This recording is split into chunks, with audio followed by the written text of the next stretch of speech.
Assalamu alaikum, welcome to Dialogue. I'm Taimour, Shamil. Yesterday, Pakistan paid tribute to its veterans, war veterans and martyrs of 1965 war.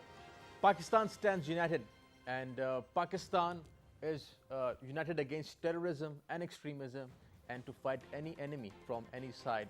Pakistan over the years has strengthened itself, it has strengthened its institutions. We have been fighting a common foe, a common enemy, that is extremism and terrorism.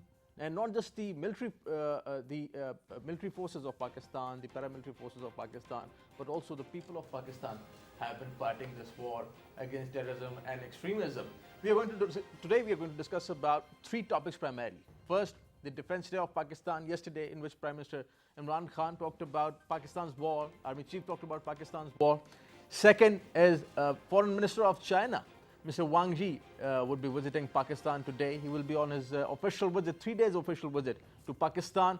Pakistan-China are both working on a mega economic activity, China-Pakistan Economic Corridor, and they cooperate in many other sectors. We are going to discuss about Pakistan-China relations as well. And our third topic is Pakistan-US relations. American Secretary of State, Mr. Mike Pompeo, was on his visit to Pakistan along with other top military officials as well, and Ambassador Zalmay Khalilzad. Pakistan-US relations have seen ups and downs in the last couple of years. How to go about it and what would be the future of Pakistan-US relations? We are going to discuss about that as well. Today we have our special guest in the studios. Our first guest is Mr. Ambassador Ali Sarwar Naqvi. He is a renowned senior diplomat and expert on Pakistan's foreign policy. So welcome to the show. Our second guest is Air Vice Marshal Retired Ikram bHatti, a renowned senior defense analyst and expert on Pakistan's national security and also on Pakistan-US relations. So welcome to the show. Mr. Ali Sarwar Naqvi, talking about what Prime Minister said yesterday on Defense Day, Pakistan would not fight anybody else's war ever. This was, I think, the most important thing yesterday. While discussing about Pakistan-US relations, Pakistan's Defense Day, how do you think that we paid tribute to our martyrs, but at the same time, message from Pakistan was also very important? I think the most noticeable and the most prominent feature or element of the Prime Minister's statements and those of this government are that we will assert our independence and sovereignty, right, and we shall no longer be subject to any dictates or any guidance by others, because we are asserting Pakistan's sovereign right to deal with all the other states in the international community on equal terms. Now we want to have bilateral relations with the international community on equal terms. So, in that context, I think the Prime Minister's speech yesterday was a reassertion or reiteration of the position that his government has taken ever since they have assumed office. Right. And I think that's a very good thing.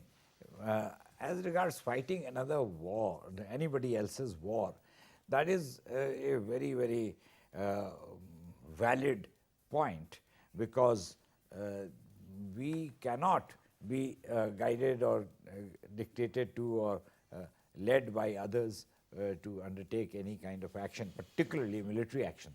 So it is also a reference, of course, to our participation in the war on terror, merely at the request or even at the demand of a foreign power, particularly the United States, obviously. And that has caused enormous problems for this country, and we are still suffering the consequences of that. Right. AVM bHatti, in 1965, we were fighting an enemy on the eastern border. Now we are fighting enemy from all sides, from the eastern border as well, and enemy from the western border for that matter. This infiltration, TTP, Jamaat-ul-Ahrar, Daesh for that matter. We talk about war veterans, but we also have to see the war that we have been fighting for the last 17 years. And this war, which has no end in sight, we don't see end to this war that is going on in Afghanistan. People of Pakistan have suffered the most, I would say, in this war on terror. If people of Afghanistan as well. This message that Pakistan would not fight anybody else's war, and also the message from the army chief that we stand united, because this time Prime Minister himself also attended the Defense Day yesterday, Shuhada Day at GHQ. How do you see this whole message and the participation? I think it was a demonstration of very frank, very sincere and very bold expression of Pakistan's interests. Because over the years, I think in our exuberance to develop and promote bilateral relations, we have been overlooking, almost relegating our own interest. Right. And at least for once now, we find that there is a very clear and a candid expression of Pakistan's desire and intention to pursue its own national interest in any bilateral dialogue or any bilateral interaction, both from our army as well as from the government, from the Prime Minister. And one thing more that was very clear and evident was in yesterday's gathering was the presence of almost all political stakeholders in the country. Right. Opposition and government, and yes. Everybody was there. So, which of course clearly demonstrates, first of all, their intention or their sincerity of attending after having received the invitation, right. And of course the foresight of the government as well as that of the military to invite such a gathering. And which actually clearly demonstrates the intent and the solidarity behind the entire program. And I think it sends out a clear message not only to the people of this country but to the rest of the world that for now, for once, we are united, and we like to pursue our own national interests. Instead of following somebody else's dictate or somebody else's interests, right. And burning our fingers in the bargain. And that is what has happened to us in the last 17 years. We're going to discuss specifically about what you just hinted at, this war, 17 years long war, in our third segment, Pakistan-US relations. But before that, moving to our next segment, Ambassador Naqvi, that is the Foreign Minister of China, Mr. Wang Yi, would be visiting Pakistan today. He would be on his official visit, 3 days official visit to Pakistan. Earlier we saw the Foreign Minister of Iran. He was the first one, I think, of the international dignitaries to visit Pakistan, first Foreign Minister of any country. He congratulated the new government, Mr. Imran Khan, Prime Minister Imran Khan and other people. Then we saw the Secretary of State of the United States, Mr. Pompeo, along with other officials, and now Mr. Wang Yi of China. China and Pakistan certainly have a very strong relationship, both working on many projects. Symbolically, politically, how do you see this visit, and what would be the importance of this visit, Mr. Wang Yi's visit to Pakistan, 3 days visit? I think this is one of the first in this series of high-level visits. One of the first, because the Iranian Foreign Minister has already been here, and now is the American Secretary of State has been here, and now the Chinese Foreign Minister is coming. So this is, I think, basically this is a goodwill gesture of all these countries, right. To meet with the new government and to get to know the people with whom they will be dealing, right. In the future. Now the visit of the Chinese Foreign Minister is even more important than the others, because China is our most steadfast and long-standing friend, right. Of many, many years. And I think there is so much interaction, there is such active bilateral cooperation in a whole range of fields with China that it cannot be matched with any other country. It's a unique relationship. And I think what the Chinese Foreign Minister will be telling our people is that they would like to continue the projects and the work that has been done in the past with Pakistan. And Pakistan, I think, as the Prime Minister has himself said in his speeches and in his public declarations, that Pakistan considers Pakistan-China relationship as extremely vital, Right. and will be fully committed to the CPEC project and to all other areas of bilateral cooperation in the economic field, in the defense field, in the military field. So, and China is also now involved in the Afghanistan issue. China, I think I myself was talking to the Chinese ambassador one day, and he said that the Chinese consider the China, Afghanistan, Pakistan trilateral forum as very important for the efforts towards peace and stability in Afghanistan. But you talked about China, Pakistan, and Afghan relations. What is important is, AVM Bhatti, is the question that since NATO forces are there in Afghanistan, Pakistan, China both are strategic partners as well. They want to bring peace and stability in the region. Many experts see Pakistan's tilt towards China in this recent politics that is going on in the region, international politics as well. We see a regional group emerging in South Asia, Pakistan, China, and other countries working on mutual cooperation, Shanghai cooperation as well.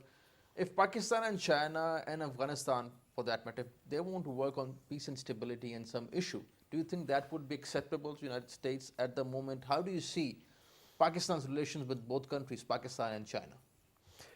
You see, it is now for the last several years that we are witnessing the American focus on containment of China.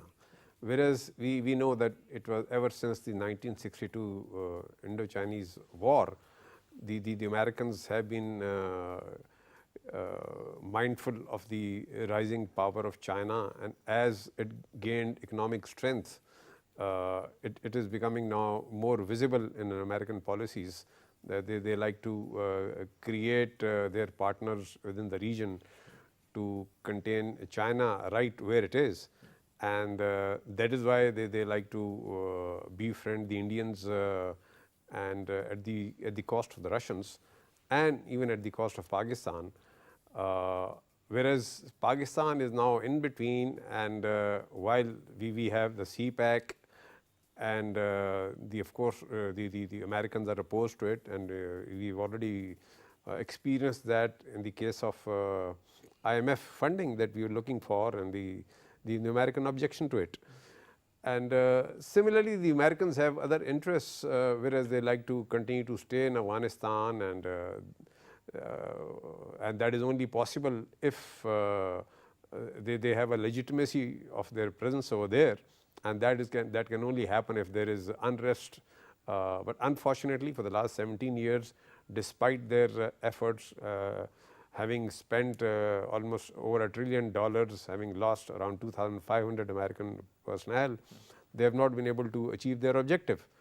And eventually now they are not only willing, but they are even talking to the Taliban for a negotiated settlement. Right. And unfortunately, they did not learn from the history of the region. They could have done this in 2002, if not in 2001, and previous 17 years would not have been wasted in this futile war on terror.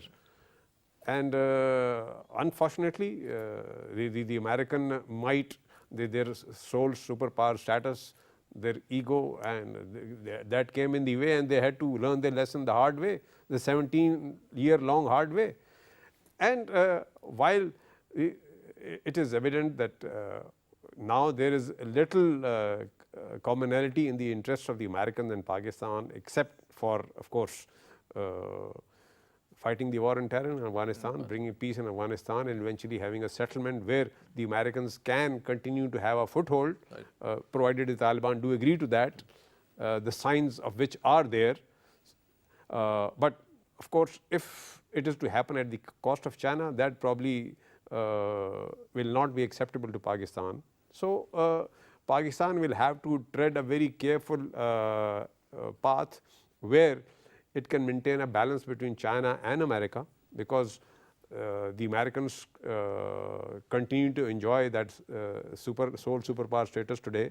They control the international financial institutions, FATF, for example, and they are one of the biggest importers of Pakistani goods, and we continue to receive remittances from expat Pakistanis from there.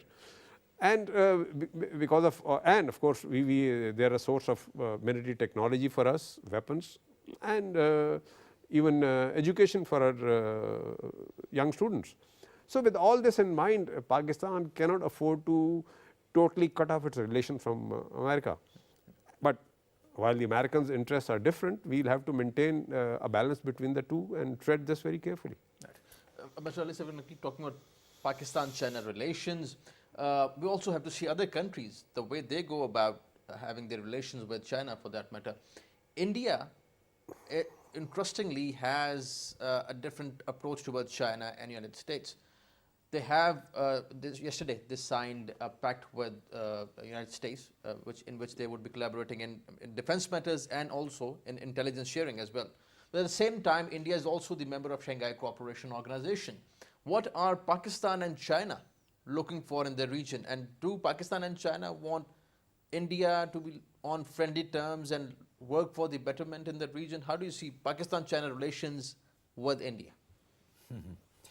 That's a very good question. I think we have to look at that, because this is a key consideration as to how Pakistan and China can work towards bringing about more stability, more reduced tension and all that. And diffusing tension with, let's say, India. Tension, exactly. Now, here, you see, Pakistan is always offering to hold talks with India. The Prime Minister, the new Prime Minister, Mr. Imran Khan, has also said that he is open to a process of discussion. In his maiden speech as well. Talks, in his maiden speech, yes, and subsequently also. Secondly, the Chinese have been calling for diffusion of tension and talks between India and Pakistan. That is their standard position over many years. So both Pakistan and China are on the same page in this regard. It's only India which is taking a very adamant and obdurate stance on the question of talks with Pakistan. And the Indian leadership is using Pakistan as a kind of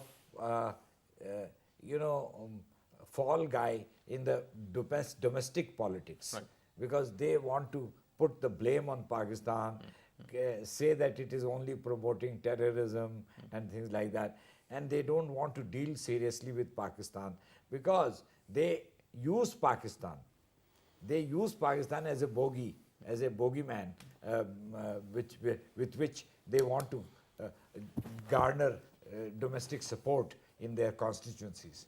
So this is a very short-sighted approach, and this is not going to have any beneficial effect on the region. So do you think that India would be changing, or let's say, put it this way, the government of Indian Prime Minister Modi would be changing its approach towards China and Pakistan anytime soon? Or do you think that this approach that you are talking about would continue in the future? I was told by the Chinese, and I meet them from time to time, that the Chinese effort is to persuade India not to fall entirely into the Western lap, because that is what is happening. They are falling into the American lap, and that is not good for India. So I was told, and by a very authoritative person, that the President of China, President Xi Jinping, has held meetings with Prime Minister Modi in Wuhan and in BRICS Forum and in the SCO Forum, right, and everywhere he has been trying to divert India towards a more realistic approach in the region.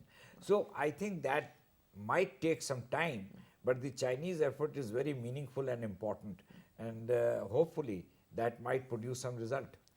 AVM, but you're talking about regional alliances. My last question, then we'll move towards our next segment. The defense matters. In defense matters, Pakistan and China are collaborating. JF-17 Thunder, for that matter, and many others, other projects that both countries have been working on. People see Pakistan and China as partners, strategic partners, working on defense cooperation and other things, and also on Afghanistan and many other things. But also people see India and United States. We can see the defense pacts, we can see the intelligence sharing as well. Do you think that this bloc is going to get strengthened in the future? China and Pakistan on one side and India and United States on the other side? Or do you think that India might look for other options in the region? You see, India is, of course, well aware of the American design or American interest to engage them, and I'm sure they have learned from history, which is in front of them, how the Americans have been treating their allies as long as the interests were common, and the moment the commonality finished, how easily it was for the Americans to abandon their allies or even become their enemies. Right. So I'm sure the Indians are well aware of it, and while they would like to benefit from their this position where they are attractive to India, to America, and the Americans are ready to please them, they are ready to even relax their laws, their regulations, their sanctions, especially when the Americans are not willing to accommodate anyone who is buying arms from Russia, for example. And now the Indians are interested in buying S-400 system from Russia, and the Americans are offering their own in lieu, which is not as good. And we know from this visit that the Americans are willing to circumvent their policy or their rule and allow the Indians to continue to pursue this acquisition from the Russians. So, which means which actually goes on to say the desperation in the American mind as to they can go to that length to woo the Indians in their camp and achieve a position against China. And the Indians are in fact benefiting from this situation. Right. They like to have a big trade relationship with the Chinese, and for the benefit of their own people, and at the same time they are getting the best of the American support. They are willing to support them in the nuclear suppliers group as well. So I think the Indians are playing their cards right, and they're exploiting their position fully, and they're having the best of both the worlds. Right. We'll talk about Pakistan-US relations now. Mr. Pompeo, Secretary Pompeo of the United States was here on his visit with other top officials, with the top officials of American military as well. Both countries, foreign ministers from both sides said that this meeting of Secretary Pompeo and Foreign Minister Shah Mahmood Qureshi and other high officials of Pakistan went well. Many people call this a new era from now on, that the relations have reset after this meeting. We are going to talk about Pakistan-US relations and the future of Afghan war, America in Afghanistan, and this mantra of doing more. Has that ended? How would Pakistan approach United States now, or how would United States approach Pakistan regarding the issue of Afghanistan? And what would be the future of the war, the America's longest war in Afghanistan? After this break, stay with us.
Welcome back. United States Secretary of State, Mr. Mike Pompeo, along with other American officials, was here in Pakistan, and he met Pakistan's Foreign Minister, Pakistan's Army Chief, DG ISI, and the Prime Minister of Pakistan, Mr. Imran Khan.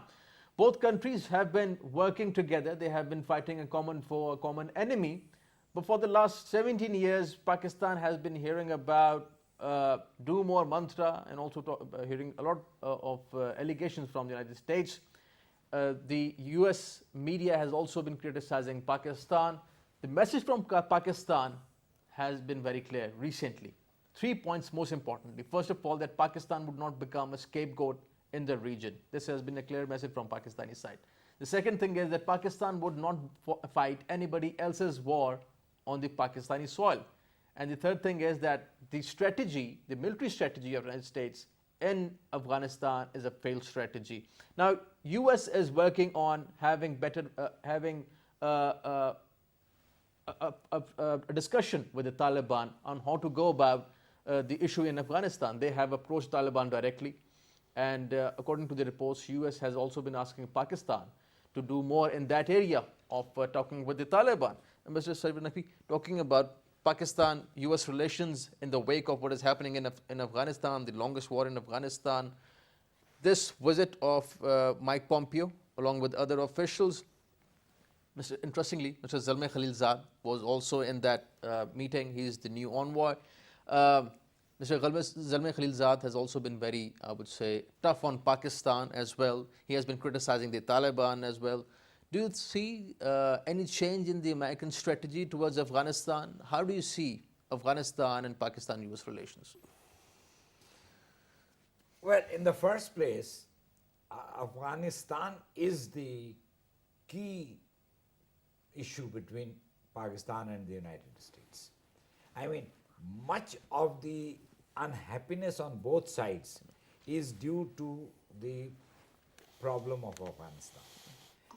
Secondly, Mr. Zalmay Khalilzad represents that breed of Afghans who are inherently hostile to Pakistan. And they exist in such large numbers in Kabul, in Afghanistan, that they have always, damaged Pakistan's position in the world. This is most unfortunate. They are our brothers. But the common man in Afghanistan is not of that kind of thinking. And anyway, we have to deal with these people like Mr. Zalmay Khalilzad. And Khalilzad used to work in the Rand Corporation, and he used to come to Pakistan.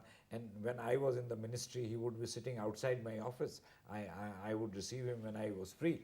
And from those very humble days, he became ambassador of United States in Kabul.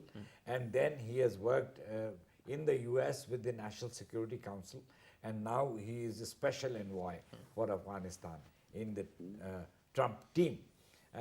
So he has risen very high in the US hierarchy, selling the whole narrative anti-Pakistan to the Americans, and that is very harmful, and I think it's a very bad judgment on the part of the US administration to employ Mr. Khalilzad. Anyway, be that as it is, the Pakistani position seems to be vindicated. We have always said that Afghan peace will be Afghan owned and Afghan led.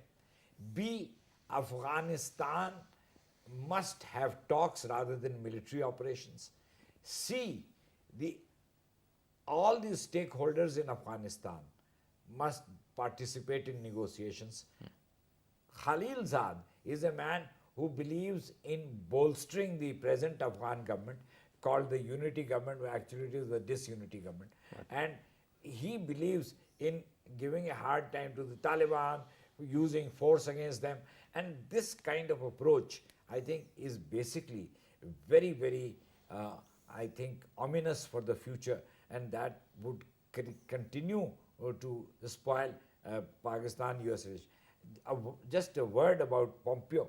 I think Pompeo's visit is to me, a kind of exercise in double speak, because Pompeo was saying certain things in America, hostile to Pakistan.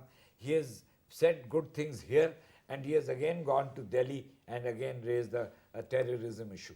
And I think this is a very typical American way of approaching Pakistan. I think this is nothing new for Pakistan, for that matter. Nothing new for Pakistan, and he is indulging in the same traditional way of if taking two positions at the same time, and that I think is not going to be constructive, because this government is very, very self-respecting and very, very clear about its sovereign rights and of its treatment, equal treatment. So this government will not take this kind of nonsense from the Americans. Right. AVM Bhatti, this approach, the two positions that Americans take most of the times, this is, I think, very confusing for a lot of people in Pakistan, because Secretary Mike Pompeo might say something else, and some other officials in the United States might say something else, and that is pretty much confusing for Pakistan. Do you think that America perhaps is using this carrot and stick strategy with Pakistan and criticizing on different forums with Pakistan? Also looking at what happened recently, FATF and cutting down the coalition support fund, for that matter, the educational programs of Pakistani officers who were going to United States for some training, that has also ended. So the signals and messages from United States are mixed, or do you think that they are very clear? I think Pakistan is quite used to this American behavior. For the last, I think, 30 years, we have been experiencing this ever since the Russians' withdrawal from Afghanistan and the imposition of initial sanctions on Pakistan.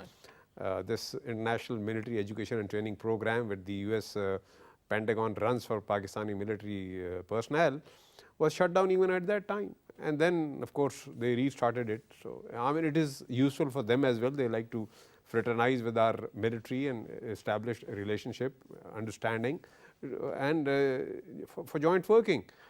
And if they want to discontinue it, it's equally their loss. So, I'm sure it's going to be revived in due course of time, because they do understand the value of this program. And you see, as far as Mike Pompeo saying something while he's in Washington, then he arrives in Pakistan, says another thing, he reaches India, says another thing. I look at it as typical diplomatic rhetoric, because wherever they are, they like to speak the language or the words which are pleasing to their hosts or the environment that they are in. So in Pakistan, they'll not be so acrimonious, but when they go to India, they like to talk about Pathankot, Uri, Bombay, and then Pakistan using Pakistan's territory being used. The question is, what is the real approach then? United States' real approach? Well, actual real approach is when the chips are down, you sit across, you write, you sign, and that is the real approach. But elsewhere, they like to please wherever they are, and that is what we have experienced in the last several years. Right. But the fact remains that, you see, over these last 17 years, the Americans have learnt a lesson which they knew probably on day one, that this war or this conflict in Afghanistan will have to be settled across the table. It will have to be negotiated. They cannot win it militarily through force. And the British learned it the hard way, the Russians learned it the hard way, and it was the Americans who took 17 years to learn the same lesson, which the Russians learned in much lesser time. So now that they are speaking to the Taliban, and I'm sure before this communication or this dialogue, direct dialogue between the two sides was revealed to the world, I'm sure they must have reached some sort of an understanding. Only then they would like to reveal it, because otherwise they wouldn't want it should it fail altogether.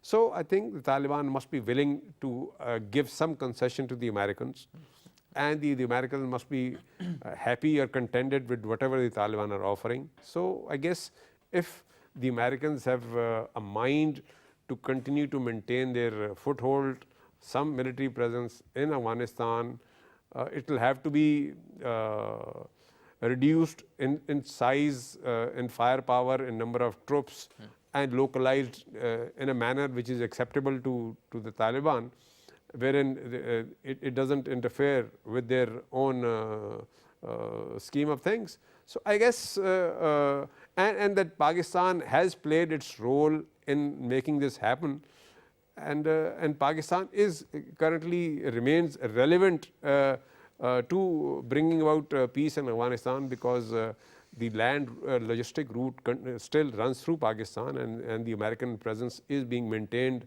through Pakistani territory, and the Americans know this. So if that be and the they case, accept that as well in their statements as well. so unfortunately, while they continue to maintain this rhetoric, this mantra of Pakistani territory providing safe havens, So what do they want from Pakistan? That important thing, that because of which these statements are coming you see, out of primarily Washington they and have White House. put the onus or the responsibility of Pakistan to bring the Taliban on the negotiating table.